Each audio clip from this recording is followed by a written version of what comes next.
Magandang araw at gabi mga kapatid. Ang una nating talakayin ngayon,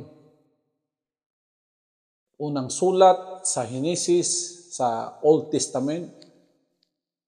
Lahat po nakasulat dito sa Biblia, Old Testament at New Testament, ay ating pagbubulay-bulayan dito sa page na ito.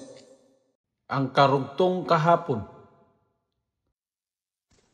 Ang mga lahi ni Adan. Ikalimang kabanata. Ito ang kasaysayan na isinulat tungkol sa pamilya ni Adan. Nang likhain ng Diyos ang tao, ginawa niya itong kawangis niya. Nilikha niya ang lalaki at babae, at binasbasan niya sila at tinawag na tao. Nang 130 taong gulang na si Adan, isinilang ang kanyang anak na kawangis niya. Pinangalanan niya itong Seth.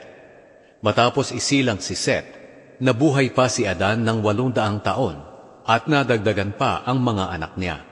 Namatay siya sa edad na 930. Nang 105 taong gulang na si Seth, isinilang ang anak niyang lalaki na si Enosh. Matapos isilang si Enosh, nabuhay pa si Seth ng 807 taon at nadagdagan pa ang mga anak niya. Namatay siya sa edad na 912.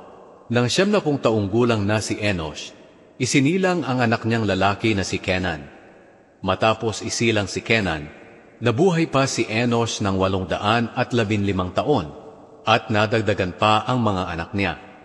Namatay siya sa edad na 905. Nang 70 taong gulang na si Kenan, isinilang ang anak niyang lalaki na si Mahalalel. Matapos isilang si Mahalalel, nabuhay pa si Kenan ng 840 taon at nadagdagan pa ang mga anak niya. Namatay siya sa edad na 910. Nang 65 taong gulang na si Mahalalel, isinilang ang anak niyang lalaki na si Jared. Matapos isilang si Jared, nabuhay pa si Mahalalel ng 830 taon at nadagdagan pa ang mga anak niya. Namatay siya sa edad na 875. Nang 162 taong gulang na si Jared, isinilang ang anak niyang lalaki na si Enoch. Matapos isilang si Enoch, nabuhay pa si Jared ng 800 taon at nadagdagan pa ang mga anak niya. Namatay siya sa edad na 962. Nang 65 taong gulang na si Enoch, isinilang ang anak niyang lalaki na si Metusela. Matapos isilang si Metusela, nabuhay pa si Enoch ng 300 taon at nadagdagan pa ang mga anak niya. Nang panahong iyon, malapit ang relasyon ni Enoch sa Diyos. Nasa 365 taong gulang siya nang siya'y nawala, dahil kinuha siya ng Diyos.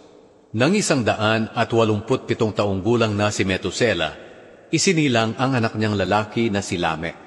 Matapos isilang si Lamech, nabuhay pa si Metusela ng 782 taon, at nadagdagan pa ang mga anak niya.